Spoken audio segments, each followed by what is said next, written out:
Hi everybody, my name is Scott Knight. I am one of the actors that was lucky enough to be cast in 4 of the 6 audio creative plays that make up the Emerald Hill Coffee Palace. Thank you for joining me today to go a little bit inside what the process was like and how it was during the lockdown period to be able to create these fantastic and fabulous audio podcasts which you'll be able to listen to. Oh, the Emerald Hill Coffee Palace. That was a marathon. Hello, I am Samsara, the writer of this podcast collection. And they've asked me to say a few words about the making of for this documentary. Oh. As a working actor, there's nothing more exciting than being involved in original works and plays and being involved in the theatre scene. And these 6 creations, these podcasts, these creative audio works are a fantastic way to look back at our history, and for me as an actor to be able to present different views and play different people that made part of Melbourne, the city that it is today. So thank you so much. Thank you too, Samsara, for casting me in 4 of the 6 different audio casts. Brilliant work. I guess, apart from the difficulties of having to deal with Samsara, the director, who hates everything I write, and, the Samsara, the engineer, who just says it's too complicated and doesn't want to work remotely and hates it when it changes scripts so then people have to do more recordings. But overall, the actors are amazing, and really all the writer needs is a group of wonderful actors who are ready to take risks and be everything that they can be, hopefully through your words. Hello, my name is Josh Hayes. I am an actor. I was contracted to be in a series of recordings, Phantom of the Overlocker, and various others. And I'm here to talk a little bit about my experience. Let's have a look. Dealing with Samsara, I've got to say we get on really well and always have a blast. You always do your preparation, bring your A game when you come on to actually the days of the recording or the theatre rehearsals, depending on what the medium is. Absolutely super fun, a little crazy. A combination of well-prepared content, a little bit of improvisation as well, and then just moving between what the call and responses with the actors, and just generally having a good time and maybe pushing the boundaries a little bit.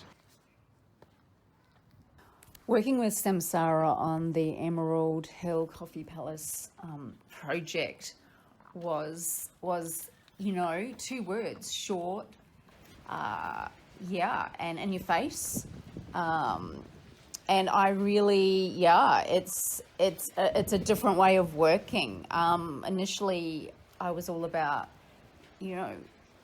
before I worked with Samsara a few years ago, I was just all about, rehearsals and really spend a lot of time. But you know what, the skills in doing, and when she writes, the skills that we draw upon, it's like crazy.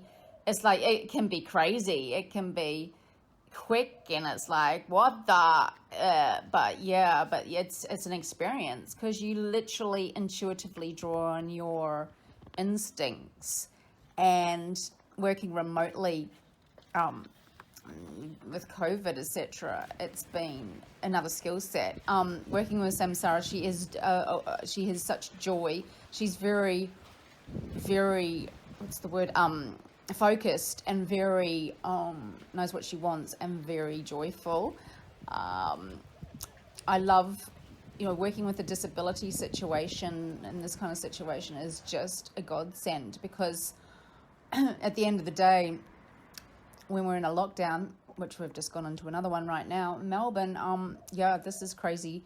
It's crazy times, and the support I've got from her and the troupe, regular players, has been phenomenal, and kept me really, really sane, and got me through COVID, the initial COVID in 2020. So Working, with Samsara, it's like, wow, it's an experience. It's an experience. Sometimes technical things go wrong, but you know what? We're not perfect. No one is. We just learn as we go, and it's like camaraderie at the end of the day. It's like we do this together, and I love everyone in this project. I love Samsara. I love her mind. Love her creation. Love the fact that we don't have to be together in the room to make this happen. It's like, damn, bloody amazing.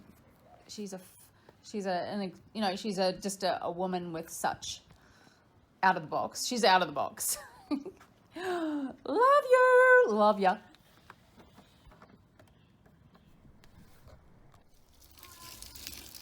Miss Boyd, we're just doing a documentary on Samsara. Just wondering if we can ask you some questions. Oh, Samsara? Yeah, your production on Emerald Hill. Oh, yes.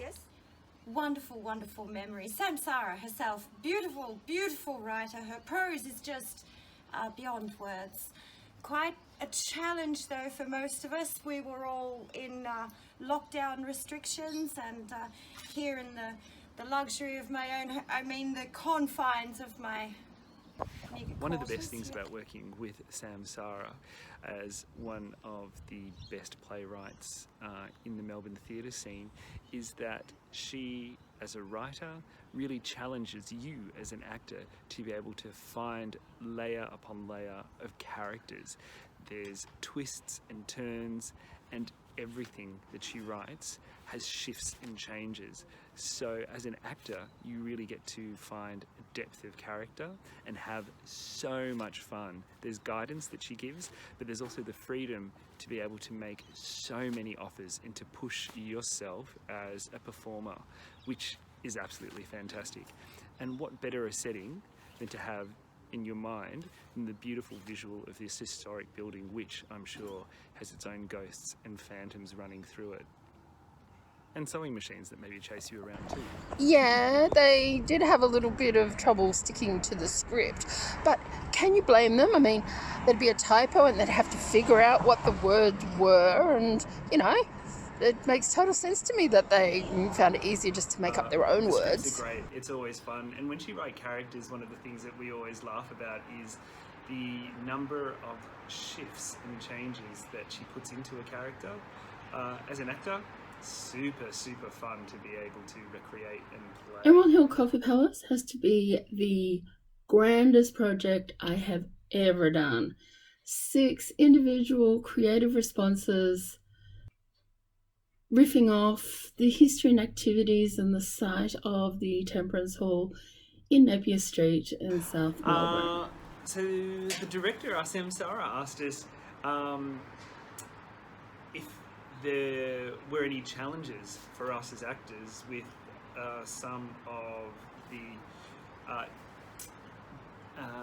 disabilities that the Samsara has, and they tend to be just areas around movement and some cognitive challenges from a car accident that she was involved in a number of years ago. So you don't actually see any physical kind of challenges with her, but I think she always strives to be the best, quite honestly. There are times, I think, when all of us get a little bit mixed up, or sometimes the information is delivered in some unique ways. But I think it is all good. So One of the things I really loved about being in this project was I have a passion for the history of Melbourne and how colourful and rich the city is, and the way Samsara has constructed and created the elements of this project have been really, to me, really interesting and providing a definite roadmap towards other opportunities that we can absolutely let Melburnians be more informed about their beautiful city and the richness, the culture, the Australiana beauty, and also the shadow, the history of going back into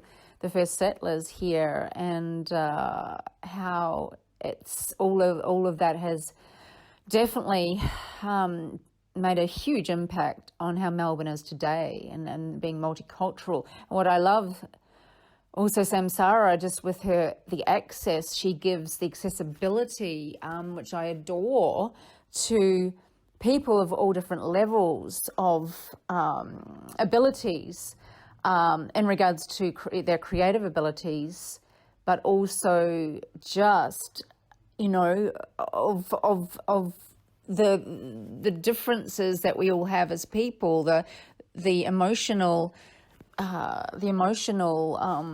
landscape that we all traverse, and we are all very different actors. She really gives actors a chance to,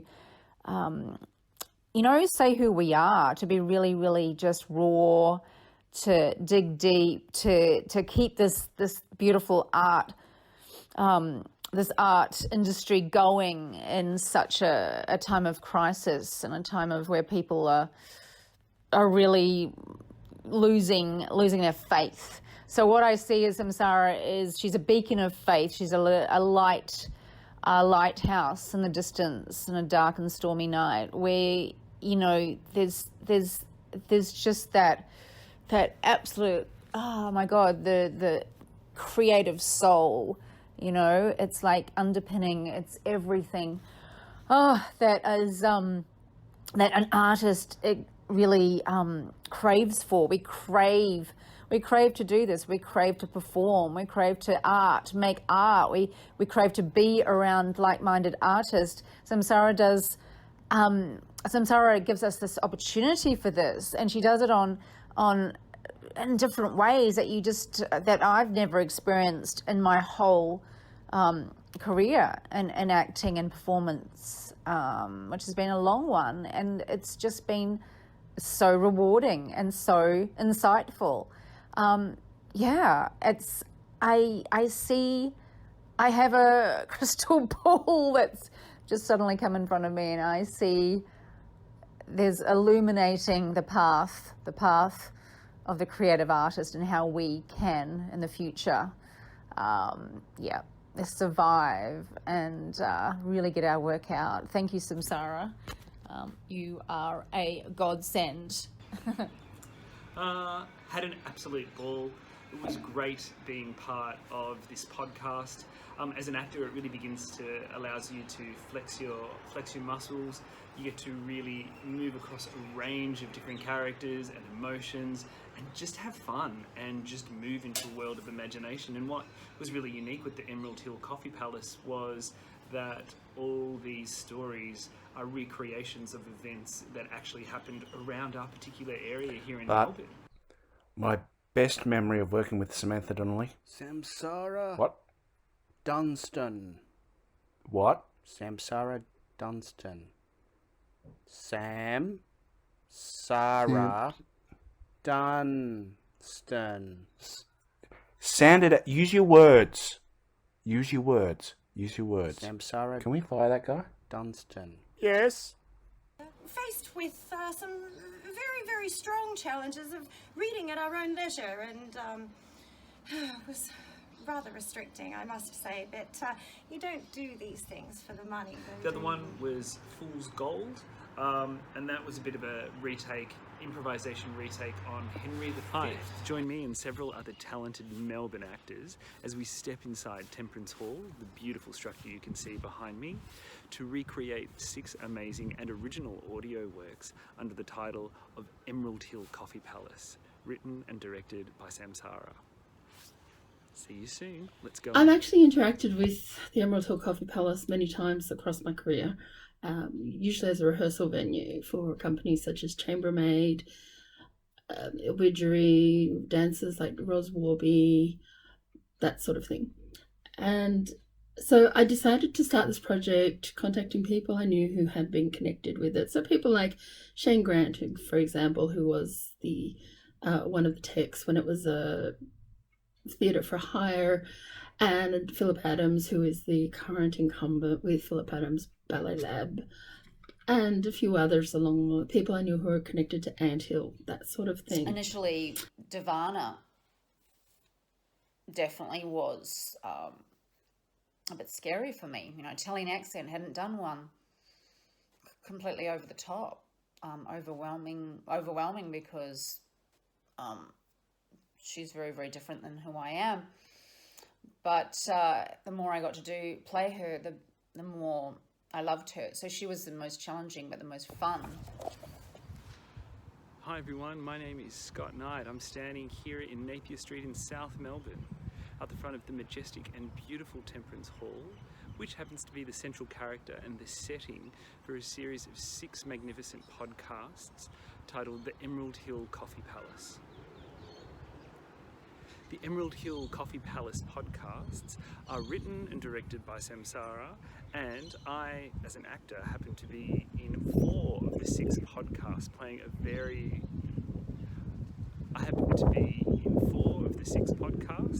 playing various characters. And also what Samsara brings to this project for the diversity of the cast, the people she casts, and diversity of projects is just phenomenal. Love it. And I was particularly excited with the musical stylings that emerged for Phantom of the Overlocker. Over the course of lockdown in 2020 and Samsara's soiree, I discovered that so very many of the actors who now form Pate had great musical talents, and Phantom of the Overlocker allows us to show those talents to their full extent. So do we have any goss on any of the cast? I think we've quite said enough now. I had a lovely time, and I'd do it all again in a heartbeat. As I said, love to all. Mwah, Yeah, mwah, just one mwah. more question. No, just that's one enough more now. Thank you. As an actor, I was lucky enough to be cast in 4 of the 6 creative audio works that centre around activities that happened here at Temperance Hall in the roughly around the 1850s kind of time frame in South Melbourne here, or back then as it was called, Emerald Hill. And I was already leaning on the musical talents of Joe Boyd and Michael Keeley, who I had just because, why not? I decided I could write a song. And so I wrote lyrics, and I doodled a tune, and I sent to those guys, and I said, look, please make this into a little teaching ballad. And thus we got Different Shades. And it's a beautiful song, and they've done the most magnificent job. But in all seriousness, it's very good to be here. The narrator was also a brilliant character. And I love narration. I really enjoy narration, especially history. So it's a penchant for mine. And Melbourne, as most people know, is rich in so much history from our past, both good and bad. But to be able to tap into that and learn and understand it a little bit more, I definitely think helps us move forward as a community, and also allows us as actors and creatives to be able to tell unique and interesting stories. And that's where a piece like Fool's Gold really takes off. They were given freedom and architecture, but freedom to really explore. Although I do think Samsara the actor, she took it too far. It's like there's one thing to be riffing and responding and, call and response, that sort of thing, but then there's pulling focus, and she does not know the difference. Is there any truth to you leaking those tapes, Miss Boyd? Oh, for God's sake. So the process for this, bit of fun, go through, as always, an audition, or I had worked with the director Samsara before on a couple of different projects, so I was approached to actually play a number of different roles. As an actor, you always jump at these kind of things, especially when there's a variation of roles available, so I had to do that. Well, seriously, Absolutely. what were we supposed to do? There was no script. Samsara, the director, she just said, oh, go with the flow, just follow your instincts. Look, now I'm a creative, and when you give me free rein, well, my mind travels the cosmos. I draw together the threads and weave and create absolute magic. I create characters of great depth and diversity. Of course, Blake and Pope are gonna just spill out of my mouth to enrich the experience and the landscape. All of it, all of history, all of the future, it's all just grist for my mill as an actor. That is how I bring truth and depth to my characters. I love the whole project. Just the constant harassment, you know, the abusive emails, the death threats, the pig's blood.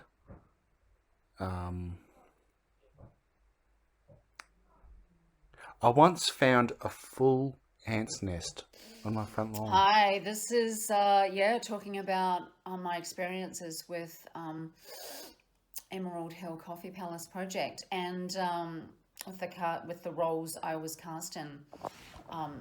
One of the amazing audio works that Samsara created was a take on the classic musical Phantom of the Opera. As you can see, what a perfect setting. Basically, a bit of a recreation called Phantom of the Overlocker, and it dealt with the theatre, the Napier Street Theatre back in the day, dealing with the fact that one day a sewing machine blew a fuse, leaving the theatre in total blackout and darkness. I got cast and was able to play the role of the Phantom. It's a really short 30-minute sort of spin on a quick take of the Phantom of the Opera, and during it I get to actually sort of recreate two iconic songs from the Phantom. Yeah, Samsara, the director, she came to me panicking about all the blank spots in the script and what were we going to do. She kept going on about how useless Samsara, the writer, was, giving him complete scripts. To Melbourne with its subterranean, you have to dig deep. You have to do a lot of exploration to find out information about, just things that are not as available on the internet. You've got to really dig deep, do a lot of research. And Miss Boyd, a moment of your time. Can you tell us more about the cast? What's it really like to work with April? Where'd you come from? What the hell? What about Samsung? Yes, as I was saying, I'm an actor based here in Melbourne, Australia. I was lucky enough to be able to be part of 4 of the 6 podcasts. So we did a recreation called Phantom of the Overlocker, which obviously was a little bit of riff, I should say, of Phantom of the Opera, and I was lucky enough to be cast as the Phantom, so that was super awesome. Got to sing a couple of songs there, classic songs or recreation of classic songs based on a few from the play. They were Angel of Music and I Remember Stranger Than You Dreamt Of. So that process was super fun.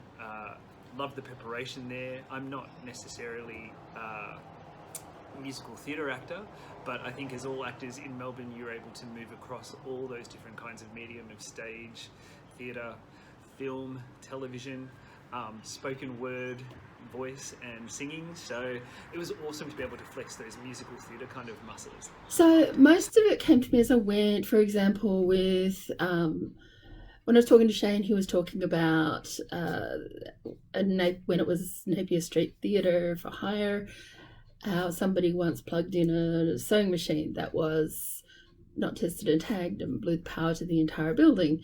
And of course, that just then suddenly my brain went bing, and I thought, aha, Phantom of the Overlocker. It's probably not that straightforward, but that's kind of, my brain made a whole bunch of connections, including the fact that I knew that PATE, the Planet Arts Theatrical Ensemble, were musically gifted, talented, and experienced.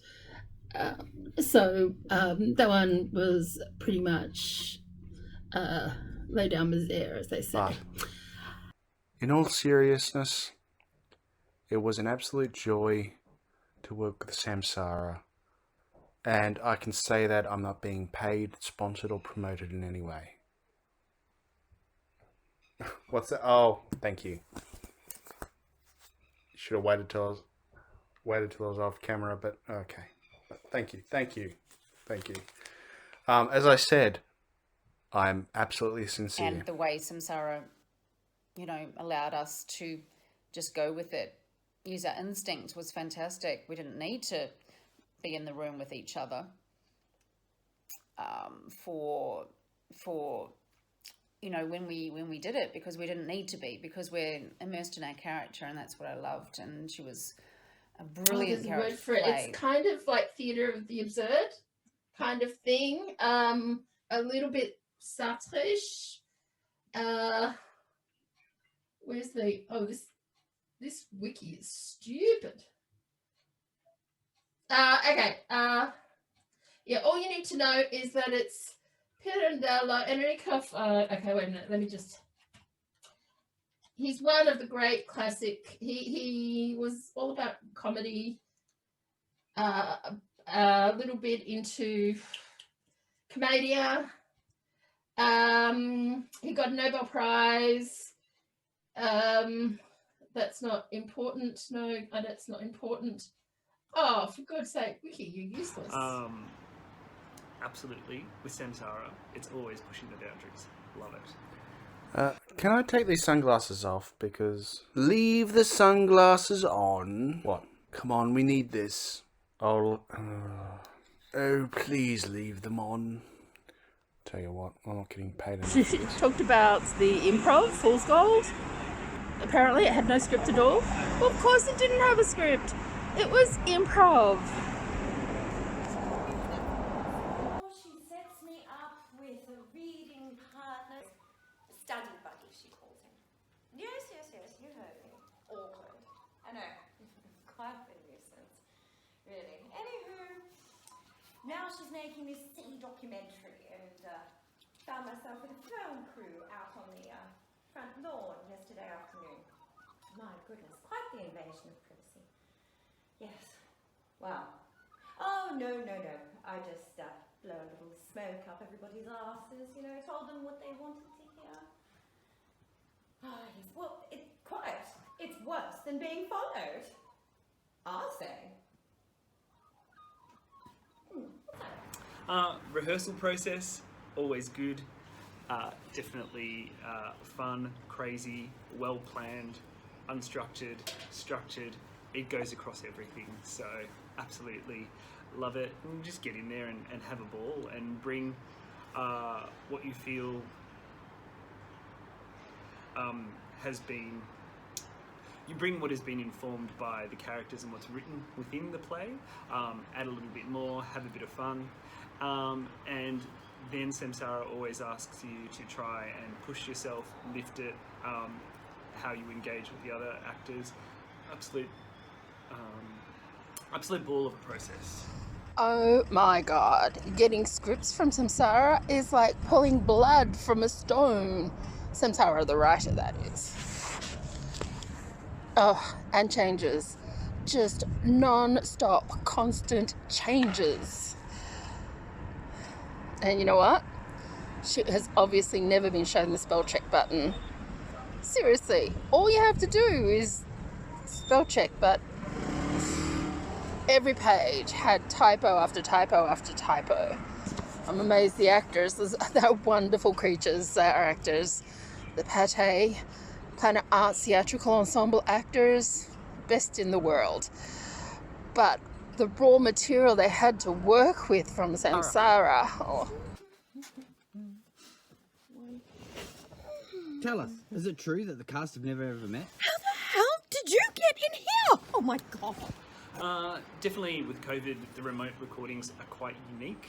So to do things online via Zoom, when they cut out, or when the time goes, and when you're right in the middle of a scene, or maybe the audio's not working, or you're in the middle of doing a fantastic big band musical number and singing your heart out, possibly in drag for a particular song, then yeah, there can be some challenges, but as actors, we overcome them and we just move through. Was That's that what it's whenever you all went to about. see an actual show, it was as if you the play was inhabited by characters from different plays. So what we're doing is we're inhabiting this European play that has been very badly translated into English, but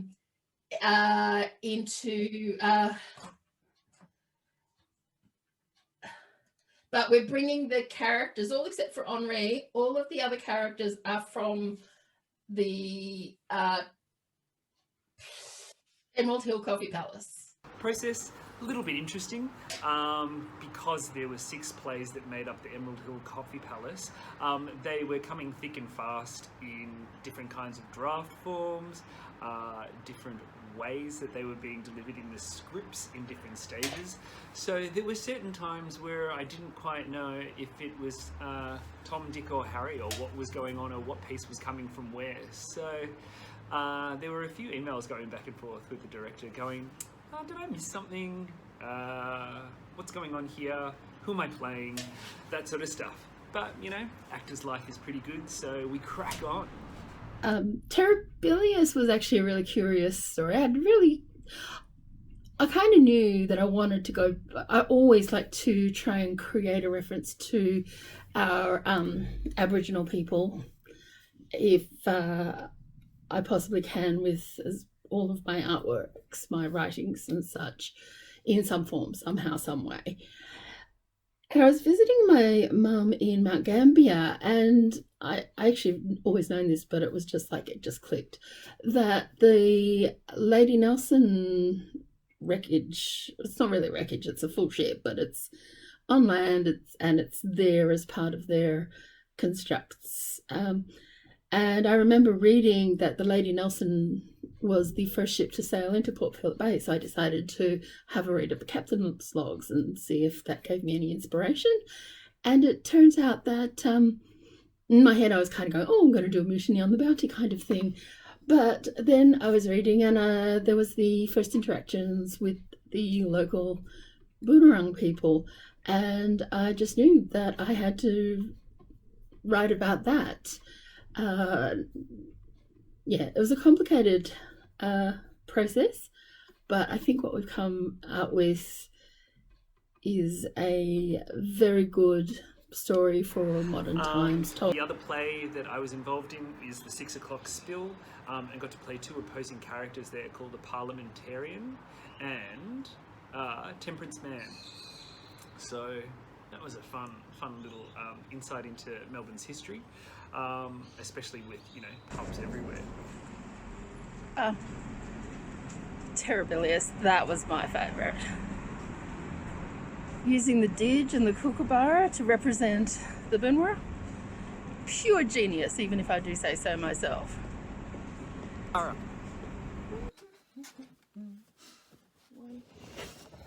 Tell us, is it true that the cast have never ever met? How the hell did you get in here? Oh my god. In Terribilis, I play the role of Mr. Braven, a young Manchester. In the play Terribilis, I play the role of Mr. Braven, a young lad from Manchester. He's just a simple ship worker coming here to Australia, who assists the captain and a couple of the other people on the ship. I cannot imagine how hard that would have been, travelling on a ship for months, a small wooden ship, a sailboat no less, coming from England half the way across the world to Australia. Bit of the challenge there, just to recreate that in your mind, but also that Manchester or Mancunian accent. It's so unique and so special, and that was heaps of fun.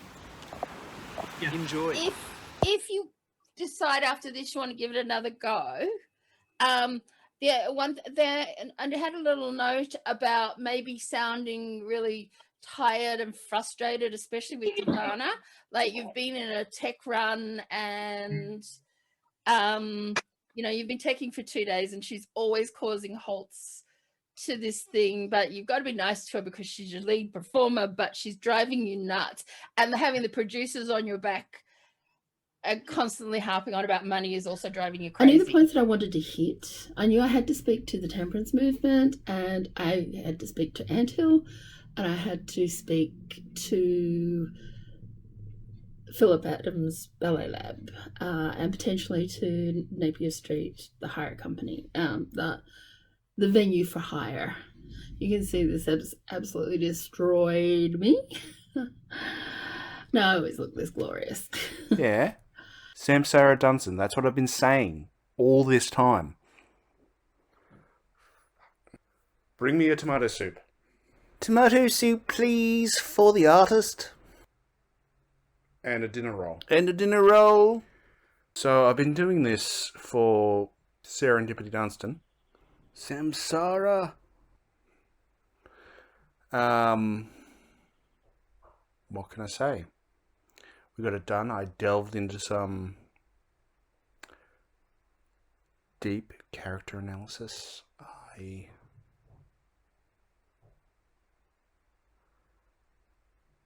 delved into some very deep transitions into my character, as I always do. And I discovered certain things. Essentially, I've now transcended acting and simply became